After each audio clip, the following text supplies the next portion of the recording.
Hi, and welcome to Read to Me, Mrs. Avignon. Today I'm going to be reading a great book called The Fantastic Flying Books of Mr. Morris Lesmore by William Joyce.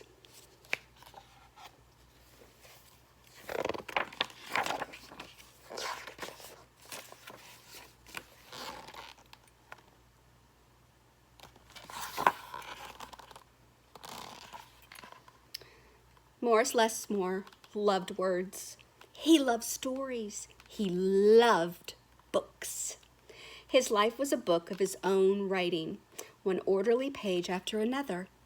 He would open it every morning and write of his joys and sorrows, of all that he knew and everything that he hoped for.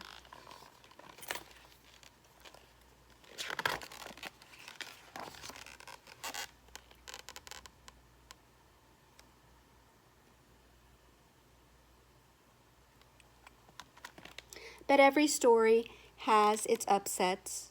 One day, the sky darkened, the winds blew and blew.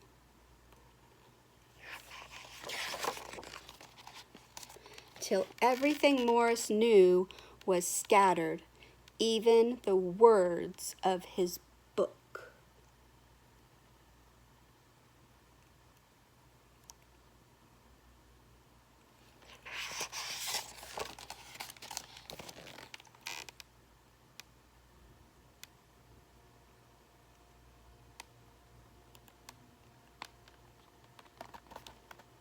He didn't know what to do or which way to go, so he began to wander and wander.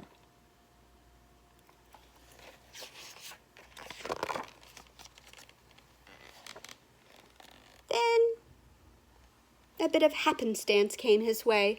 Rather than looking down, as he had become his habit, Morris Lesmore looked up. Drifting through the sky above him, Morris saw a lovely lady. She was being pulled along by a festive squadron of flying books.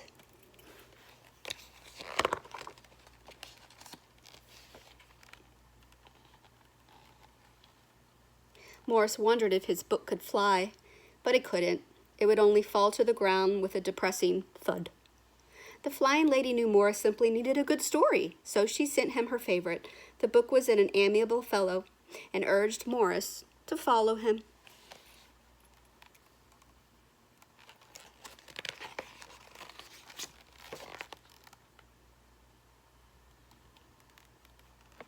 The book led him to an extraordinary building where many books apparently nested.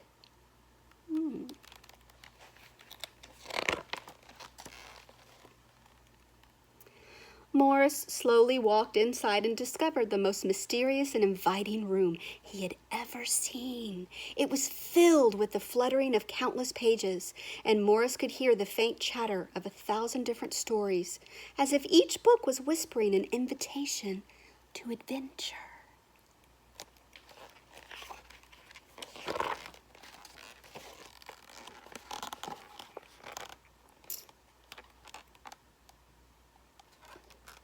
Then his new friend flew up to him and landed on his arm.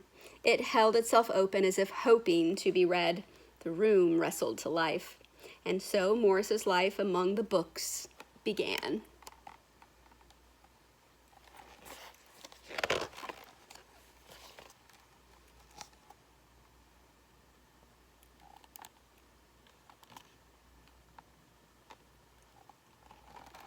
Morris tried to keep the books in some sort of order, but they always mixed themselves up. The tragedies needed cheering up and would visit with the comedies. The encyclopedias, weary of facts, would relax with the comic books and fictions. All in all, it was an agreeable jumble. Morris found great satisfaction in caring for the books, gently fixing those with fragile bindings and unfolding the dog-eared pages of others.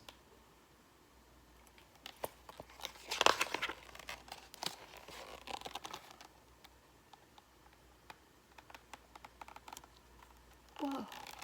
Sometimes Morris would become lost in a book and scarcely emerge for days.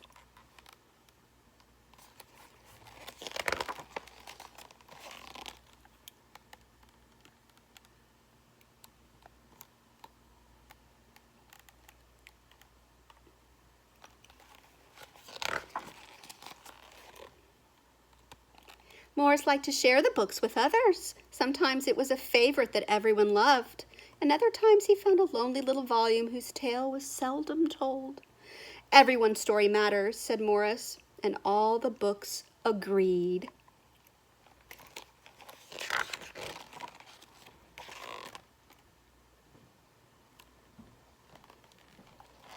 At night, after all the stories that needed telling had been told and everyone had settled down to their proper places on the shelves, the great big dictionary would get in the last word. Zzz. It was then that Morris Lesmore would once again write in his own book. He wrote of his joys and sorrows, of all that he knew and everything that he hoped for.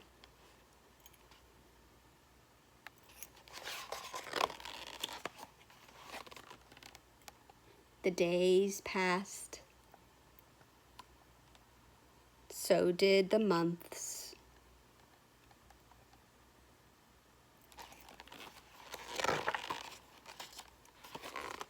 And then years.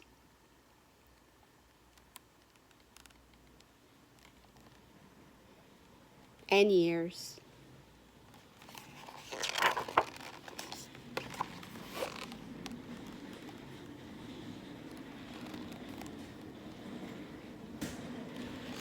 And Morris Lesmore became stooped and crinkly. But the books never changed. Their stories stayed the same. Now his old friends took care of him the way he had once cared for them, and they read themselves to him each night.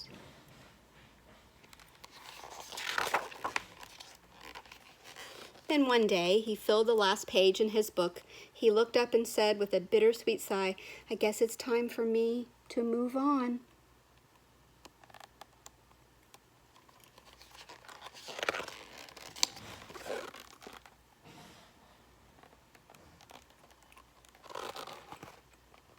The books were sorry, but they understood. Morris put on his hat and took his cane. As he went to the door, he turned and smiled, then waved goodbye. "I'll carry you all in here," he said, and pointed to his heart.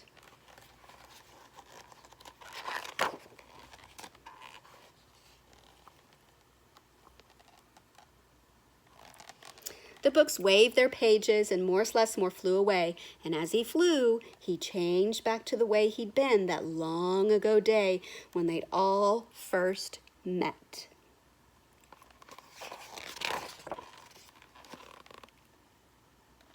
The books were quiet for a while. Then they noticed that Morris Lesmore had left something behind.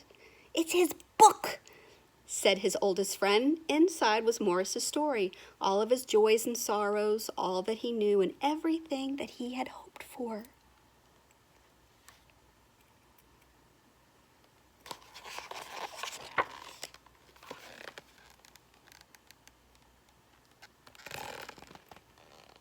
Then the books heard a small, expectant sound.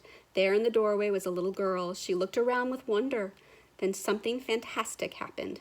Morris Lesmore's book flew up to her and opened its pages. The girl began to read, and so our story ends as it began.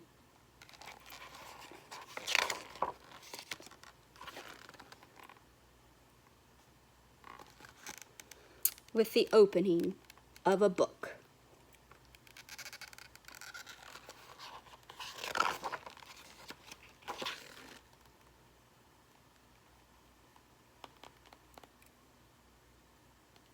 The end.